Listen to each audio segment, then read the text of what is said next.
대구에 좋은 강사님들이 많은데 불러주셔서 감사를 드립니다. 우리 남 목사님하고는 오랜 친구입니다. 총각 때부터 알던 친구예요. 서부교회 제가 3번 왔는가 봐요. 오늘까지 전에 2번 다녀간 것 같습니다. 잠깐 한번 기도하고 말씀을 나누도록 하겠습니다. 하나님 아버지 은혜를 감사드립니다.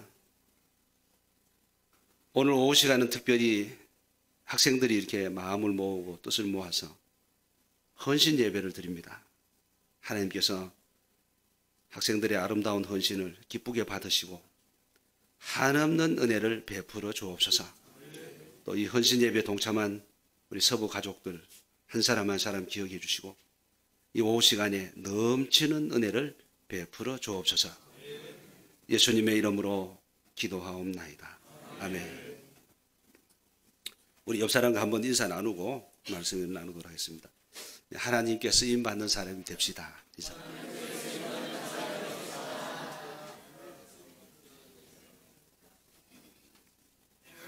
어느 목회자의 목회 연가 한 편을 소개하고 설교 본론에 들어가도록 하겠습니다. 하나님이 쓰시는 사람, 하나님께서는 스스로 자신이 똑똑하다는 사람을 쓰지 않는다. 그런 똑똑한 사람은 쉽게 교만에 빠지기 쉬우므로 하나님이 쓰시는 사람, 배부른 사람을 쓰시지 않는다. 배부른 사람은 하나님을 찾지 않으므로 하나님이 쓰시는 사람은 가난하고 비천하여 배운 것이 없고 가진 것이 없어서 더 이상 낮아질 것이 없는 사람. 광야에서 40년 연단을 받았던 모세처럼 교만하고 혈기가 많은 사람은 하나님께서 반드시 깨트려서 쓰신다. 하나님께서 쓰시는 사람은 겸손한 사람, 온유한 사람, 하나님께 무릎 꿇는 사람, 선으로 악을 정복하는 바로 그 사람이다. 목연 연가에 나오는 얘기입니다. 바라기는 오늘 우리 헌신 예배를 드리는 우리 학생들과 또 우리 서부 가족 여러분 모두가 하나님께 꼭 쓰임 받는 신실한 일꾼들이 되시기를 다시 한번 주의 이름으로 축복합니다. 우리가 하나님의 말씀인 성경을 읽다가 보면은 우리가 하나님의 성품을 깨달아 알 듯하다는 겁니다. 그분의 신성은 물론이요, 하시는 일과 방법, 또 스타일, 그리고 좋아하시는 것과 싫어하시는 것에 대한 깊이 있는 학습이 가능합니다. 성경을 깊이 묵상하다가 보면 흥미로운 것은 하나님께서는 당신의 사역을 실행하실 때에 자신만의 스타일이 있다는 것입니다. 하나님은 당신의 사역을 행하실 때 절대로 혼자 일하시지 않으신다는 것입니다. 그분은 항상 일을 하시는데 인간과 함께 일을 하신다는 것을 우리가 성경을 통해서 깨달을 수 있습니다. 예를 든다면 모세가 지팡이를 들게 하시고 그리고 하나님은 홍해를 가르십니다. 모세로 하여금 먼저 지팡이를 들게 하셨다는 거죠. 또 다윗으로 하여금 물맷돌을 던지게 합니다. 그리고 골리앗을 무너뜨립니다. 하나님은 사람을 쓰셨다는 겁니다. 베드로의 열정적인 설교로 하루에 3,000명이 회개하는 역사가 일어났습니다. 이런 기적의 역사를 작정하신 분은 하나님이시요, 실행하신 분도 하나님이십니다. 그러나 그 이적의 도구로 사용되어진 사람이 있다는 겁니다. 이것은 누구도 부인하지 못할 자명한 사실입니다. 그런즉 하나님의 역사는 하나님의 섭리와 인간의 쓰임이라는 이 절묘한 조화, 절묘한 연합에서 일어나는 것입니다. 그런데 문제는 우리 하나님께서 사람을 쓰시는데 과연 어떤 사람을 쓰실까? 이것이 관건입니다. 하나님께서 사람을 쓰시는데 모든 사람을 다 사용하는 것은 아닙니다. 하나님은 일부 사람들만 사용하십니다.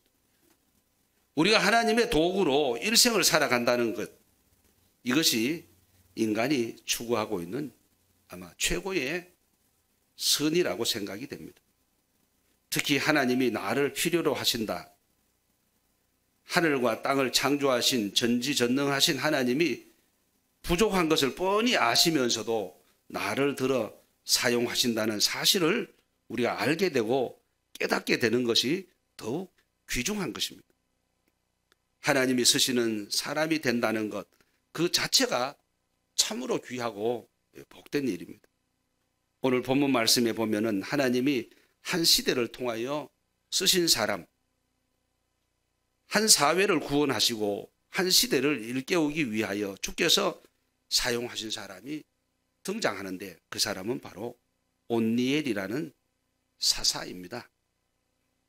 사사라는 말은 우리 성경에는 선비사자, 스승, 성자를 씁니다. 그래서 우리말로는 사실 개념이 잘 잡히지 않는 단어입니다. 선비의 스승, 스승의 선비, 무슨 말인지 도무지 알아들을 수가 없습니다. 주석을 살펴보니까 사사는 일종의 재판관 역할이나 또 군사 지도자이기도 하였고 정치 지도자이기도 했습니다.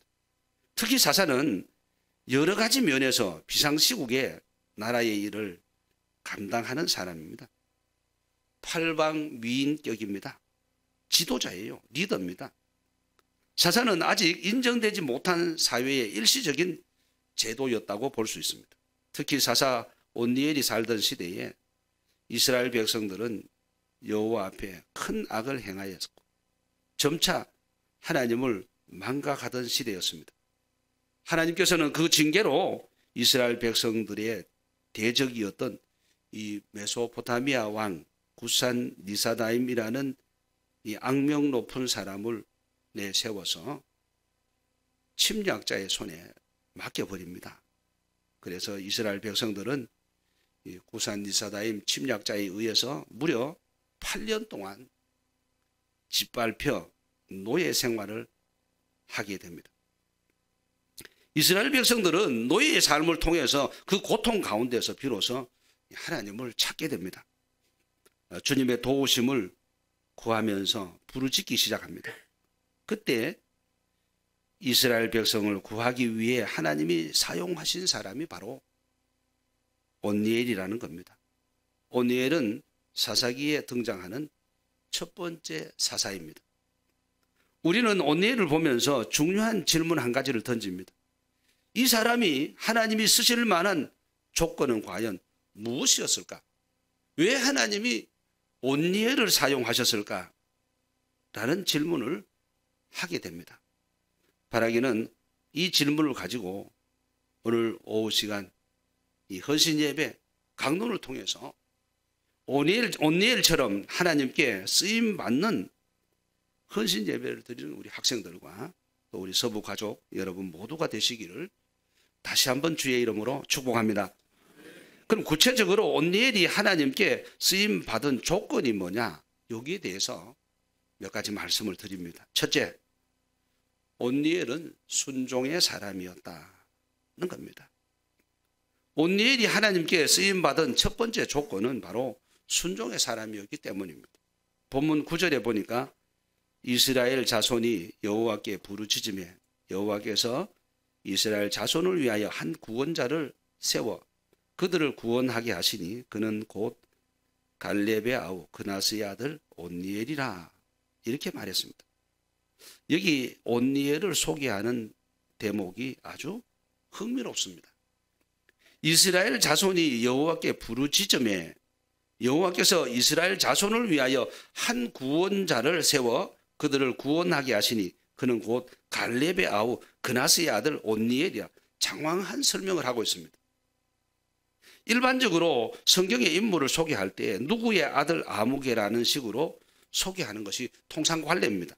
그런데 온니엘도 어느 정도는 그 형식을 따르기는 했습니다. 그나스의 아들이라는 말이 나왔기 때문입니다. 그러나 보통 인물 소개와는 다른 것은 그나스의 아들이 먼저 나와야 하는데 그렇지 않고 갈렙의 아우 그나스의 아들이라고 하는 것을 보아 갈렙과 온니엘은 조카와 삼촌 사이라는 것을 우리가 알 수 있습니다. 우리는 여호수아와 갈렙 이 두 사람이 이스라엘 백성을 이끌고 가나안 땅으로 들어가는데 가장 중요한 역할을 담당했던 사람임을 잘 알고 있습니다. 그래서 갈렙의 아우라고 하는 것이 사람들이 알아듣기 쉽고 또 알 수 있기 때문에 온니엘을 갈렙의 조카라고 소개했는지도 모를 일입니다. 그러나 온니엘은 갈렙의 조카로 소개한 데는 갈렙의 유명세 때문만은 아니라고 생각합니다. 왜냐하면 아마도 온니엘과 갈렙이 공유했던 삶의 특성이 있었기 때문이라는 겁니다. 성경을 좀 더 깊이 연구해 보면 온니엘과 갈렙이 일찍부터 삶을 함께 나누었고 마치 형제 이상의 동지 관계를 맺고 있었음을 발견할 수 있기 때문입니다. 그들은 단순히 친척일 뿐만 아니라 전투에서 이 사선을 넘나드는 함께 싸웠던 전우요 동지였습니다. 여호수아서 15장 16절에서 17절에 보면 갈렙이 말하기를 기랏 세벨을 거쳐서 그것을 점령하는 자에게는 내가 내 딸 악사를 아내로 주리라 하였더니 갈렙이 아우 그나스의 아들인 온니엘이 그것을 점령함으로 갈렙이 자기 딸 악사를 그에게 아내로 주었더라. 이런 기록이 나타납니다. 무슨 말인고 하니 갈렙이 약속대로 온니엘에게 그의 딸 악사를 아내로 주었다는 것입니다. 이 말씀을 보면은 온니엘은 갈렙의 조카였을 뿐만 아니라 이제는 갈렙의 사위이기도 합니다. 왜냐? 갈렙의 딸과 결혼했으니까. 이렇게 보면은 어떻게 콩가루 집안이냐? 삼촌의 딸과 결혼을 하느냐? 그럴 수 있습니다. 이상하게 들릴 수 있어요. 그러나 그 당시에는 근친 결혼이 전혀 문제시 되지 않던 그런 시대였다는 것을 우리가 염두에 두어야 할 것입니다. 두 형제는 전쟁터에서 함께 싸웠습니다. 함께 고통을 나누었습니다. 죽음의 고비를 함께 넘겼습니다. 온니엘은 단순히 형과 함께 생활했을 뿐만 아니라 형이 추구했던 삶의 목적과 가치관을 공유하고 있었습니다. 성경이 갈렙을 소개할 때마다 강조하는 한 가지 특징이 있습니다. 성경 곳곳에서 갈렙이나 갈렙의 동지들 또 갈렙의 후손들을 소개할 때마다 강조하는 중요한 서술이 있는데 우리 한 곳을 찾아보면 신명기 1장 36절입니다. 여기 보면 오직 여분네의 아들 갈렙은 온전히 여호와께 순종하였은즉 그는 그것을 볼 것이요 그가 밟은 땅을 내가 그와 그 자손에게 주리라 하였습니다. 여기 보면은 갈렙은 여호와의 말씀에 순종한 순종의 사람이라는 것으로 소개가 됩니다. 그래서 자신뿐만 아니라 후손까지 많은 복을 받아 누리게 되었던 것입니다. 하나님이 쓰시는 사람은 바로 하나님께 순종하는 사람이라는 것입니다. 하나님은 사람을 구할 때 어떤 기준으로 구하느냐, 어떤 사람을 일꾼으로 삼으시기를 원하시느냐. 여러분의 의견에 철저히 반대하고 대드는 사람을 만일 여러분이 일꾼으로 쓸 수 있겠습니까? 여러분이 일꾼을 뽑는다면은 일꾼을 뽑을 때에 말 잘 듣고 잘 따르는 사람을 일꾼으로 쓰려 할 것입니다. 그렇습니다. 하나님이 쓰시는 사람도 다르지 않습니다. 하나님의 도구가 되려는 열망이 있다면은 나의 삶에 가장 기초적이고 근원적으로 요구되는 그 덕목을 갖춰야 된다는 겁니다. 그건 바로 순종이라는 겁니다. 내가 어떤 대가를 지불하고서라도 하나님 말씀에 의의를 제기하지 않겠습니다. 하나님 말씀에 그냥 제가 따르겠습니다. 묵묵히 따르겠습니다. 내가 경제적으로 많은 손해를 볼 수도 있고 또 내가 지나가는데 큰 지장이 초래될 수도 있습니다. 어떤 어려움이 있어도 하나님 말씀 그대로 따르겠습니다. 이것이 바로 순종의 자세요. 하나님 쓰심에 합당한 자세라는 겁니다. D.L. 무디 목사님이 자기 동역자요 제자였던 R.A. 토레이 목사님과 함께 시카고의 높은 빌딩 위에 올라가서 시내를 구경한 적이 있었다고 합니다. 그때 무디 목사님은 시내 전경을 내려다보면서 이런 말을 했다고 합니다. 여보게 토레이, 나는 하나님이 여기서 뛰어내리라고 명하시면 뛰어내릴 수 있을 것 같아. 이런 이야기를 했다는 겁니다. 참 어처구니 없는 말입니다. 어떻게 빌딩에서 사람이 뛰어내립니까? 또 하나님이 무슨 빌딩에서 뛰어내리라고 하겠습니까? 그런데 무디가 이렇게 얘기하는 것은 무디가 정말 뛰어내리려고 한 얘기가 아니고 무디의 그 마음이 하나님 말씀이면 내가 무조건 순종하겠다라는 생각을 토로한 것이다. 이렇게 우리가 이해를 할 수 있다는 겁니다. 이 말 속에서 주님을 향한 그분의 애정을 우리가 읽을 수 있습니다. 갈렙은 온전한 순종의 사람이었고 아우였던 이 온니엘에게도 이러한 자세가 그대로 흘러들어가 그런 사상이 만들어진 겁니다. 성 프란시스 형제단에 어느 날 한 청년이 찾아왔습니다. 그는 그 형제단에 가입하기를 원했습니다. 수도원에 들어가서 함께 수도하며 전도하고 싶다고 자기의 포부를 밝혔습니다.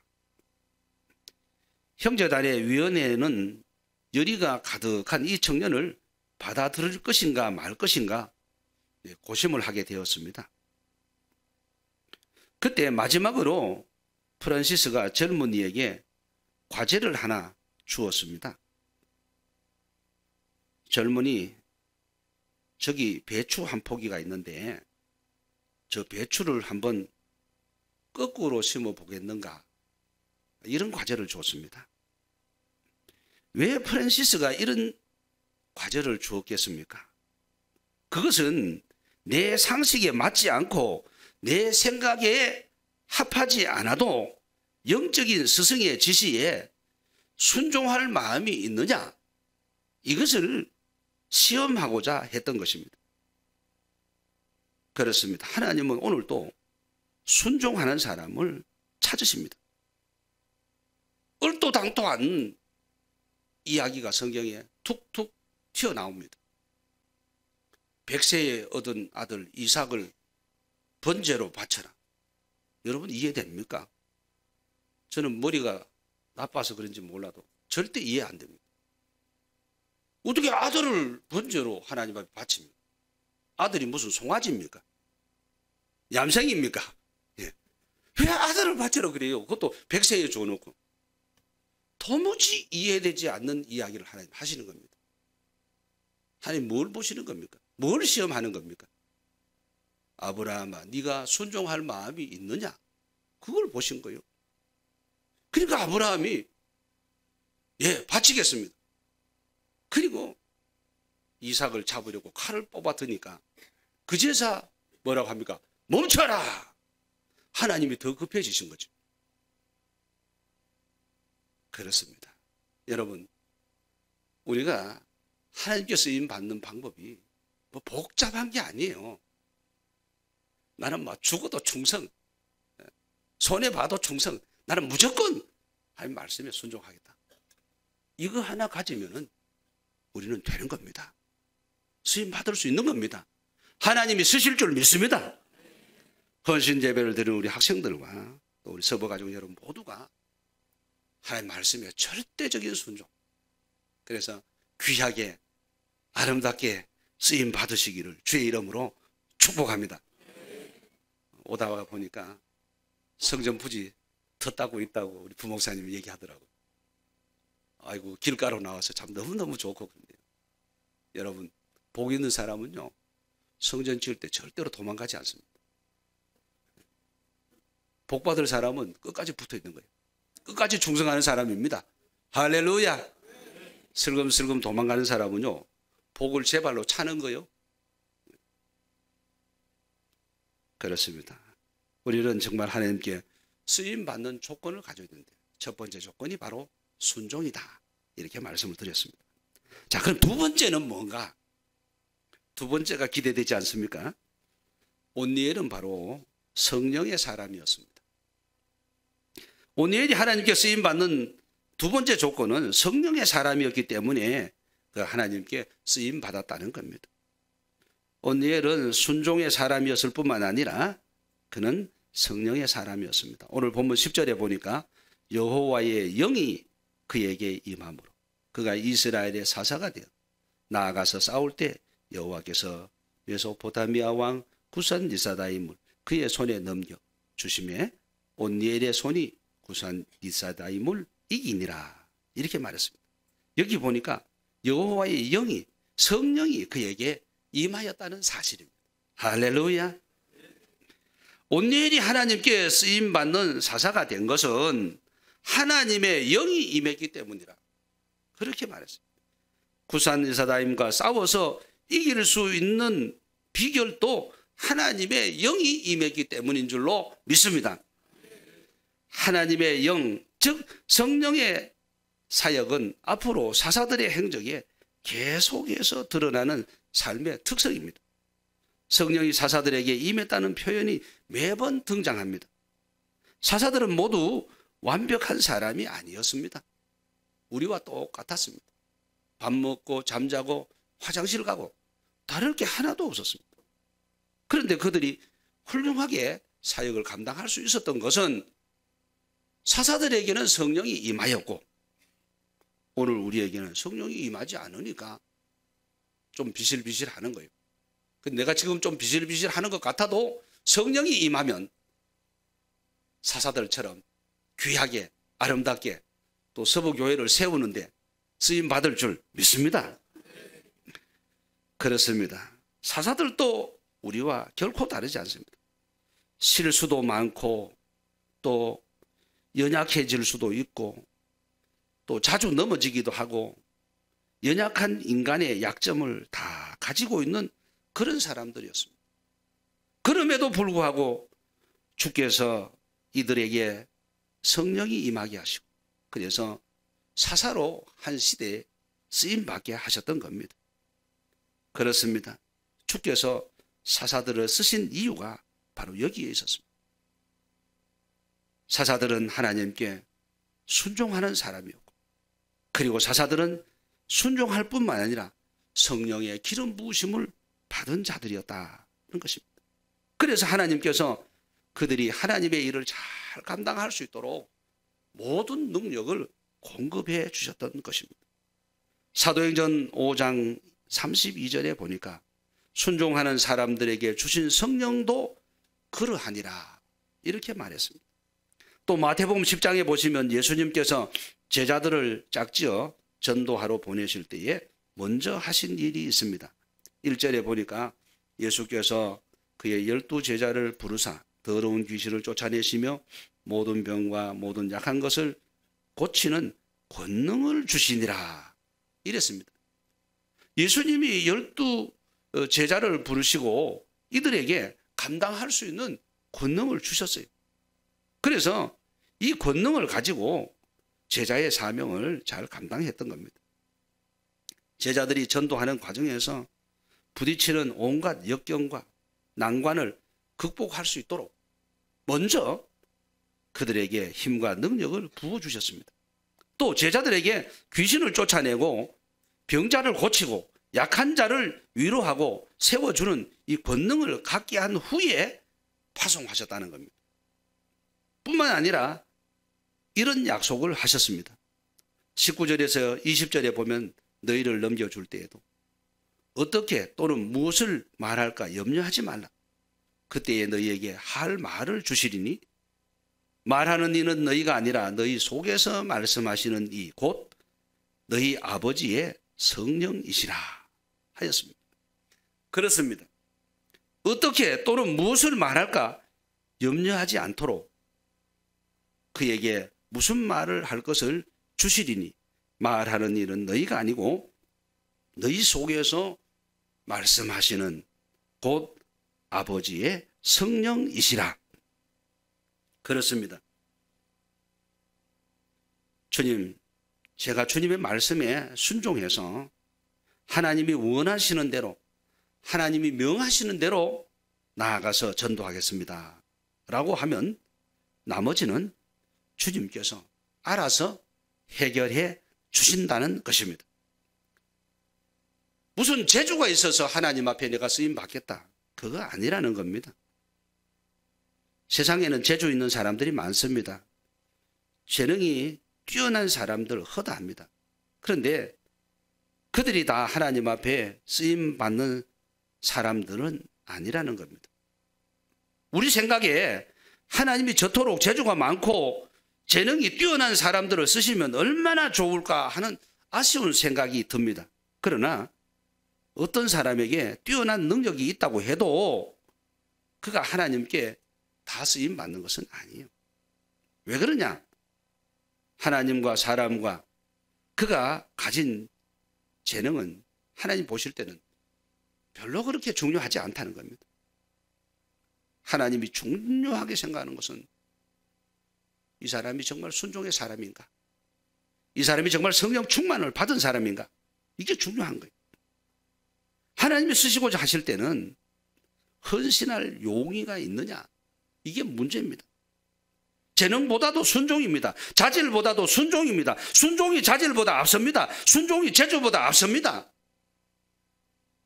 성령의 인도하심이 따를 줄 모르는 사람이 자기 지혜와 자기 지식을 바탕으로 하나님의 일을 한다고 칩시다. 일을 아주 깔끔하게 잘 처리했습니다. 그럼 어떻게 되겠습니까? 하나님의 영광을 드러내는 것이 아니고 자기 이름을 드러내게 될 것입니다. 왜냐? 내 재주로 했으니까, 내 재능으로 했으니까 자기 자랑에 빠질 겁니다. 결코 하나님은 자기 자랑에 빠질 사람을 하나님의 일꾼으로 쓰실 수는 없는 겁니다. 그런 이유 때문에 하나님은 재주와 재능이 있는 사람을 다 제쳐두고 조금은 부족한 듯하고 조금은 모자라는 듯하지만은 절대적으로 하나님을 의뢰하고 신뢰하는 그 사람, 하나님께 전적으로 순종하는 그 사람에게 감당할 수 있는 능력을 주시고 그 일을 하게 하시고 그리고 하나님이 영광을 받으시는 겁니다. 할렐루야. 그래서 사람이 어떤 일을 성취했을 때 그 사람의 뛰어남 때문이 아니라 성령의 도우심이었다는 것을 우리가 잊지 마셔야 됩니다. 그런 그 일로 하나님께 영광을 돌려야 합니다. 그래서 하나님은 순종할 사람을 찾으시고 또 성령의 사람을 찾으시는 겁니다. 그 사람이 바로 오늘 본문에 나타난 온니엘이라는 것입니다. 그래서 온니엘이 쓰임을 받았던 것입니다. 바라기는 헌신 예배를 드리는 우리 학생들과 우리 서부 가족 여러분 모두가 성령의 사람이 되어서 한 시대에 멋지게 쓰임 받는 여러분이 되시기를 주의 이름으로 축복합니다. 여러분, 교회 짓는 거는요 매번 짓는 거 아니잖아요. 내가 사는 동안에 교회 지을 수 있는 기회가 한 번 올까 말까 한 사람들, 그런 사람들이 대부분이 두 번 짓기 어렵습니다. 혹 기회가 되어서 두 번 지으면 더 감사할 일이고요. 그런데 우리는 정말 하나님께 쓰임받는 사람이 되어야 된다. 그것을 결코 잊어서는 안 됩니다. 마지막으로 온니엘이 어떻게 하나님께 쓰임받을 수 있었느냐? 첫째는 순종의 사람, 두 번째는 성령 임하였기 때문에 쓰임받았다고 했어요. 그럼 세 번째는 뭐냐? 희생의 사람입니다. 온니엘은 희생의 사람이기 때문에 쓰임받을 수 있었던 것입니다. 온니엘이 하나님께 사사로 쓰임받을 때 그의 나이가 80살이었습니다. 8살이 아니고 80세, 80살. 예. 여호수아가 죽을 때 여호수아의 동력자였던 갈렙의 나이가 85세였어요. 그리고 그의 아우 온니엘의 나이는 약 50세쯤 되었습니다. 여호수아가 죽은 뒤 약 30년이 지나 온니엘이 사사로 임명을 받았으므로 본문에 등장할 당시에 그의 나이는 아마 80세가량 되지 않았을까, 이렇게 학자들이 추론을 합니다.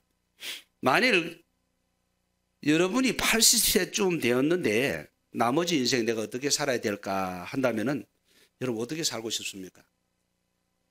아이고, 그동안 젊을 때 고생 많이 했는데 80세나 됐으니 이제 노년을 즐기며 살아야지. 아마 그러기가 10중 8구일 겁니다. 대개의 경우 그동안 젊을 때 고생하며 살았던 것, 인생 되돌릴 수는 없지만 남은 여생이라도 편안한 삶을 추구하게 될 것입니다. 그러나 온니엘은 말년에도, 인생 말년에도 생각이 그렇지 않았어요. 온니엘의 가문은 유대 남방 도시였던 헤브론에 정착해 살았습니다. 그곳에서 큰 농사를 지었으며 목축업을 하며 유다 지파의 지도자격으로 대단히 안락하고 평온한 삶을 누리고 있었습니다. 이것이 온니엘 가족의 배경입니다. 노년기에 모험하는 것은 바람직하지 않는 일이라 그렇게 생각될 수 있었다, 그런 얘기죠. 그런데 이스라엘의 위기가 찾아왔습니다. 하나님이 이 시대를 깨워 구원할 하나님의 사람을 찾고 있었습니다. 그때 온니엘이 이 일에 자원하였습니다. 이것은 개인적으로 볼 때 굉장한 모험입니다. 80세 노인이 무슨 일을 하겠다고 자원합니까? 굉장한 자기 희생입니다. 자신의 안락을 추구한다고 해도 누가 시비할 사람이 없습니다. 누가 손가락질할 사람이 없습니다. 그 정도의 나이면 쉴 나이가 벌써 지났다, 다 그렇게 인정할 나이입니다. 그럼에도 불구하고 그는 자원해서 고통을 스스로 감수한 겁니다. 내가 한번 해보겠다. 이스라엘의 위기를 내가 나서서 한번 수습해 보겠다. 대단한 어른이죠. 온니엘은 희생의 사람이었습니다. 그 결과 11절 말씀에 이렇게 성경은 적고 있습니다. 11절 말씀, 우리 한 목소리로 한번 읽겠습니다. 11절, 본문 11절, 그 땅이, 시작.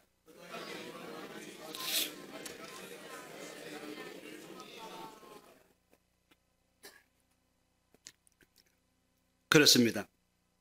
그 땅이 태평한 지 40년 동안 평화가 유지되었다, 그랬습니다. 바로 온니엘이 희생한 결과였습니다. 온니엘이 자기 스스로 자원한 결과였습니다. 얼마나 큰 복을 받았습니까? 온니엘 한 사람의 희생과 헌신으로 그 땅에 40년간 평화가 임했다는 것입니다. 할렐루야. 오늘 우리 시대에도, 우리나라에도 참 이런 대통령이 한번 당선됐으면 좋겠다, 그런 생각이 듭니다. 온니엘은 사사의 직무를 충실히 감당했습니다. 첫 번째로 사사로 대단한 업적을 세운 겁니다. 첫 번째 사사인데 이 첫 번째가 중요하거든요. 이스라엘 목자들이 양떼를 거느리는데요, 양을 치는데 그 수백 마리를 한 마리 한 마리씩 다 이끌고 갈 수는 없습니다. 그러니까 대장양, 양떼 중에 대장 한 마리만 딱 끌고 가면은 나머지 양들은 줄을 서서 뒤따라온답니다. 그래서 목동이 양떼를 친다는 거죠. 그런데 대장양이 가다가 돌뿌리를 하나 걷어찼어요. 그럼 어떻게 되겠습니까? 돌을 찼어요, 발로. 그럼 발이 아프죠. 아프니까 사람이라면 아이고 아파 말이라도 할 텐데 이 짐승이니까 아이고 아파는 못하고 말은 못하고 쩔뚝거리는 겁니다. 쩔뚝하는 거예요. 돌을 걷어차서 발이 아프다 이거죠. 근데 뒤따라오는 양들은요, 영문도 몰라. 앞에 가는 놈이 쩔뚝거리니까 자기도 고기 하면 쩔뚝거리고 가는 거예요. 왜냐? 앞에 놈이 그랬다 이거죠. 그러니까 뒤따르는 양들이 다 거기 오면 쩔뚝하고 가는 거예요. 자, 이 앞서가는 사람의 모범이라는 것은 굉장히 중요한 거예요. 굉장히 중요해요. 온니엘이 첫 번째 사사인데 이렇게 멋지게 하나님 앞에 쓰임을 받았다 이거죠. 그러니까 뒤따르는 사사들도 그렇게 따를 수밖에 없는 거죠. 그렇습니다. 앞선 사람들의 희생, 교회는 힘있게 부응할 수 있습니다. 앞선 사람들의 그 부서, 조직, 이것은 힘있게 부서를 이끌 수 있어요. 오늘 헌신 예배를 드리는 학생들, 부서의 임원들, 자기 희생이 필요합니다. 그러면은 회원들이 잘 따라오게 돼 있어요. 그런데 앞선 사람들이 뺀질거리고 희생도 안 하고 그러면요, 니나 잘해라. 그리고 안 따라온다는 거예요. 안 따라온다. 그렇습니다. 온니엘은 이렇게 참 모범적인 그런 쓰임을 받았던 사람입니다. 그러나 오늘 현대인들은 희생과 헌신의 자세가 다소 부족한 면이 있다는 겁니다. 서로 자기 자신만 편하려는 그런 경향이 있습니다. 그럼 결국 다음 세대는 정말 불투명해지는 거예요. 뒤따라오는 사람들도 모두 다 편한 신앙생활을 하려고 합니다. 그러면 교회는 점점 쇠약해지는 거죠. 그러나 앞선 사람들이 땀을 흘리고 눈물을 흘리고 자신을 희생한다면 교회는 힘있게 성장해 가게 되는 겁니다. 교회 내에서도 다음 세대가 지금 참 불안정합니다. 교회 과연 괜찮을까 걱정이 된다는 거죠. 여러분, 교회를 새로 짓는 것은 다음 세대를 내다보는 겁니다. 그런데 다음 세대가 흔들린다면 참 불행한 거죠. 지금 한국 교회는 주일학교가 없는 교회가 너무 많아졌습니다. 계속 이게 더 심화될 것입니다. 자, 이런 때에 우리 먼저 믿는 사람들이 희생의 본이 되어 있는다. 또 먼저 믿는 우리 학생들이 희생의 본이 되어 있는다. 그러면은 우리는 다음 세대를 계속 이어갈 수 있게 되는 겁니다. 오늘 헌신 예배를 드리는 우리 학생들과 또 우리고 서부가족 여러분 모두가 이 온니엘처럼 우리도 한번 한 시대에 멋지게 쓰임받고 우리의 인생을, 우리의 삶을 마무리해야 되겠다. 그런 생각을 가지고 오늘 이 말씀을 드렸습니다. 우리는 온니엘처럼 순종의 사람이 되어야 된다. 여러분 절대로 잊어서는 안 됩니다. 좀 부족해도 순종할 마음이 있으면 하나님이 책임지고 우리를 쓰실 줄 믿습니다. 그리고 우리는 성령의 충만함을 받아야 합니다. 그러면 하나님이 우리를 쓰시는 거예요. 성령 충만은 어떻게 받습니까? 돈 주고 가서 사는 거 아니잖아요. 주유소 가서 기름 사는 듯이 그렇게 하는 거 아니잖아요. 성령 받는 것은 바로 기도입니다. 기도. 우리가 뜨겁게 기도해야 됩니다. 우리의 교회에 큰 일을 할 때는 더욱 기도에 힘써야 합니다. 왜냐? 후사도 안 말하고 이 사단이 그냥 또 이게 가만히 있질 않거든요. 그래서 우리는 정말 기도하고 모두가 성령 충만함을 받고 한 시대에 멋지게 쓰임 받아야 되겠다, 이런 이야기입니다. 그럼 마지막으로 우리의 희생이 필요하다는 거죠. 희생이 필요합니다. 우리의 작은 희생이 하나님의 큰 뜻을 이루게 되는 겁니다. 그래서 우리의 작은 희생을 통해서 모두 하나님께 쓰임 받는 여러분이 되시기를 주의 이름으로 축복합니다.